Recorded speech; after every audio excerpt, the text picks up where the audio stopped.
Hello students, Nawalgarh Gaurav online प्रश्नोत्तरी। Sheikh G B Podar college Nawalgarh. मानवीय जीवन में समाजशास्त्र का उपयोग। मैं doctor Vikram Singh Jakhar, associate professor समाजशास्त्र। हमारे देश की नई शिक्षा नीति जो संपूर्ण देश में शीघ्र ही लागू होने वाली है, इस संदर्भ में मैं आपको बताना चाहूँगा कि नई शिक्षा नीति पाश्चात्य विकसित देशों की श्रेणी में देश को ले जाने के लिए अति आवश्यक है। इस नई शिक्षा नीति में विद्यार्थी को अपने रुचि से संबंधित किसी भी विषय को अध्ययन करने की स्वतंत्रता रहेगी।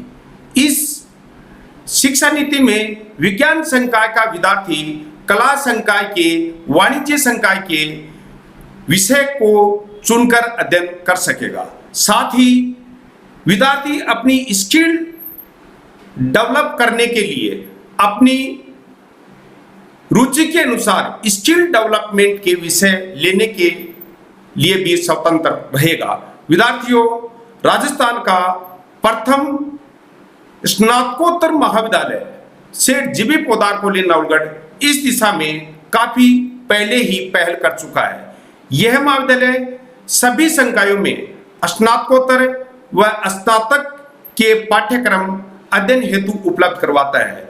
यह महाविद्यालय विद्यार्थियों को अध्ययन के लिए श्रेष्ठ संसाधन उपलब्ध करवाता है। यह महाविद्यालय विद्यार्थियों के सर्वांगीण विकास के लिए अध्ययन के साथ साथ NCC, sports, NSS, English spoken, personality development की सुविधाएं भी उपलब्ध करवाता है। इसी दिशा में पोदार महाविद्यालय 31 जुलाई 2021 को नावलगढ़ गौरव ऑनलाइन प्रश्नोत्तरी का आयोजन करने जा रहा है, जिसमें आप अपना रजिस्ट्रेशन ऑनलाइन कर सहभागी बने। विद्यार्थियों, समाजशास्त्र विषय एक ऐसा विषय है जिसका अध्ययन आने वाले समय में समाज के सामने आने वाली विभिन्न चुनौतियों एवं देश के विकास के लिए अति आवश्यक है। इस विषय में हम समाज के हर सभी पक्षों को ध्यान में रखते हुए विषय विस्तार से अध्ययन करते हैं। यह विषय हमें बताता है कि आज हम सभ्य अवस्था में कितनी अवस्थाओं को पार करके पहुंचे हैं। हमारी सामाजिक संस्थाएं, परिवार, विवाह, समुदाय, राज्य एवं देश का निर्माण कैसे हुआ है, यह विषय हमारे दैनिक जीवन के हर पक्ष से जुड़ा हुआ है।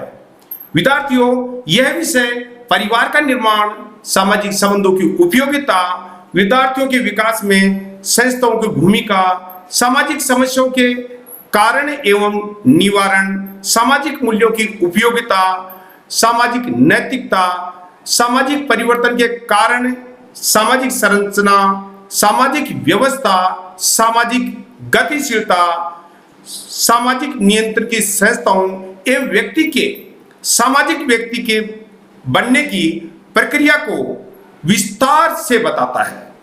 इसके अतिरिक्त यह विषय हम इस विषय के माध्यम से हम सामाजिक संबंधों, सामाजिक समूहों, परिवार, पद, सामाजिक भूमिका, सामाजिक नियंत्रण के साधन, सोशलाइजेशन, सोशल इंस्टीट्यूट, सामाजिक मूल्य, कानून आदि के महत्व को जान सकते हैं। इस विषय के द्वारा विद्यार्थी भारतीय समाज के सम्मुख विद्यमान चुनौतियों एवं सामाजिक समस्याओं जैसे जातिवाद, सांप्रदायिकता, क्षेत्रवाद, भ्रष्टाचार, महिलाओं के विरुद्ध हिंसा, बालकों के विरुद्ध हिंसा, मादक पदार्थों का दुरुपयोग, बाल अपराध, बेरोजगारी, गरीबी, ग्रामीण समस्याओं, किसान आंदोलनों, विद्यार्थी आंदोलनों के कारण एवं निवारण के उपायों से परिचित होता है। यह विषय संपूर्ण समाज का वैज्ञानिक अध्ययन करवाकर परिवार, समाज एवं देश के विकास में महत्वपूर्ण भूमिका निभाता है। यही कारण है कि आज विकसित देशों की तरह यह विषय शैक्षिक क्षेत्र के साथ साथ समाज कल्याण, जेल व्यवस्था, मेडिकल, इंजीनियरिंग, आईआईटी एवं कानून सभी में इस विषय की शिक्षा को अनिवार्य कर दिया गया है। यह विषय धीरे धीरे करके आज सभी विश्वविद्यालयों में एवं सभी कॉलेजों में स्थापित हो चुका है। यह विषय समाज के प्रत्येक पक्ष का गहन, सूक्ष्म एवं विस्तृत अध्ययन करता है। जैसे सामान्य अर्थ में हम संस्कृति शब्द का अर्थ खान पान, रहन सहन एवं वेशभूषा से लगाते हैं, लेकिन यह विषय बताता है कि जो कुछ भी इस पर्यावरण में से मानव ने बनाया है उसे हम संस्कृति कहते हैं। भारतीय लोगों ने जो कुछ भी बनाया है उसे हम भारतीय संस्कृति कहते हैं एवं पश्चिमी विकसित देशों ने जो कुछ भी बनाया है उसे हम पाश्चात्य संस्कृति कहते हैं। संस्कृति में परिवर्तनशीलता, स्थानांतरण का गुण पाया जाता है। इसका निर्माण भी समाज के सभी व्यक्ति मिलकर करते हैं। संस्कृति न केवल एक पीढ़ी तक ही रुकती है, इसका स्थानांतरण पीढ़ी दर पीढ़ी निरंतर होता रहता है। संस्कृति को हम सामाजिकरण की प्रक्रिया के द्वारा सीख कर एक पीढ़ी से दूसरी पीढ़ी को स्थानांतरित करते हैं, लेकिन एक व्यक्ति अपने संपूर्ण जीवन काल में संपूर्ण संस्कृति का उपभोग नहीं कर पाता है, बल्कि उसके एक पार्ट का ही उपभोग अपने जीवन में कर पाता है। प्रसिद्ध विद्वान अमेरिकन समाजशास्त्री विलियम ओकबर्न ने अपनी पुस्तक सोशल चेंज में संस्कृति को दो भागों में बांटा है, भौतिक संस्कृति एवं अभौतिक संस्कृति।